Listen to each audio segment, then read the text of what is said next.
আমাদের পাশের গ্রামে একটা বিশাল বটগাছ ছিল, নাম পানর বটগাছ।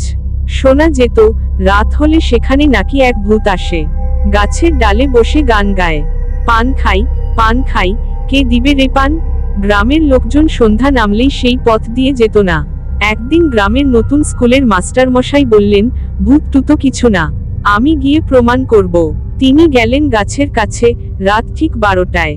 সবাই লুকিয়ে দেখছে। হঠাৎ শুনি, পান খাই, পান খাই, কে দিবে রে পান। মাস্টার মশাই কাঁপতে কাঁপতে বললেন, পান তো আমার কাছে নেই। একটা সাদা ছায়া গাছ থেকে নামলো, মাথায় ঝাঁকড়া চুল, চোখ জ্বলজ্বল করছে। পরদিন সকালে সবাই গিয়ে দেখে মাস্টার মশাই গাছতলায় অজ্ঞান হয়ে পড়ে আছেন, পাশে একটা পুরনো পান্দানের খোলা ঢাকনা। তারপর থেকে কেউ আর পানর বটগাছের পাশে রাত কাটায় না। আমার এই গল্পটা তোমাদের কেমন লাগলো? এটা একটা ছোট গল্প, কিন্তু এরপরে ভিডিও থেকে সম্পূর্ণ গল্প আসবে।